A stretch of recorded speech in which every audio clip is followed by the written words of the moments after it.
I was basically a victim of an experiment. She was one of the original megastars of the adult film industry. At the height of her fame, Elizabeth Starr underwent a dangerous operation to increase her breasts to an O-sized cup. So that is 47 inches? The now banned string implant procedure had dire consequences, and despite 63 corrective surgeries, Elizabeth now lives every day in fear that she could die at any time.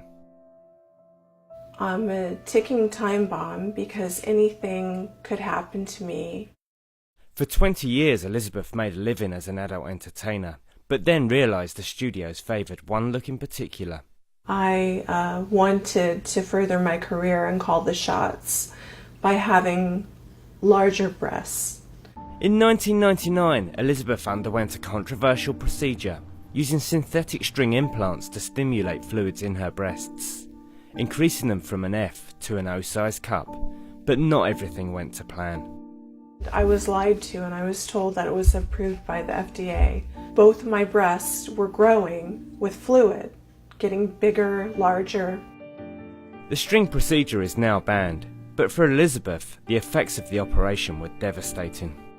A lot of us got sick, walking around months and months with staph infections in our body, eating away the breast tissue, killing us slowly.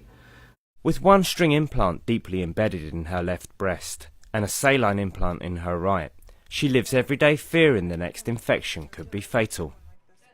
And living with supersized breasts poses other challenges. Sometimes I bump into walls because my boobs reach the walls or the corners before I do. I can't buy a bra off the rack.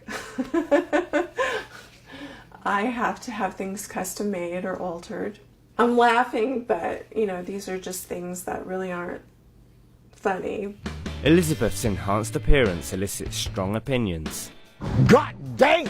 Look at that man, But she's gorgeous. She's very gorgeous. Nah, I've never seen boobs that size anywhere. It's probably definitely the biggest set of boobs I've ever seen. It's abnormal to me. It's weird. 15 years after the controversial surgery, Elizabeth still requires regular examinations. Dr. Alex Sinclair has been looking after her for the last 8 years. Elizabeth, please put your head back. Recline. Over the years, I've seen cases of polypropylene string implants. I've never seen a case like this. Elizabeth's future is uncertain. I presented Elizabeth's case at the local medical society, and pretty much the unanimous sentiment was that she needed a double mastectomy. Faced with such a drastic ultimatum, Elizabeth has a tough decision to make. It's hard when you have been a victim of something.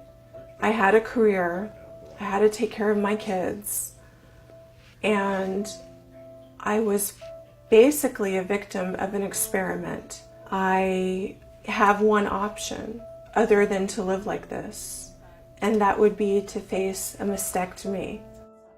I honestly don't think that I could face getting a mastectomy and being reconstructed. Although choosing to live in fear over more risky surgery, Elizabeth hopes her story will act as a warning to others looking to extreme surgery.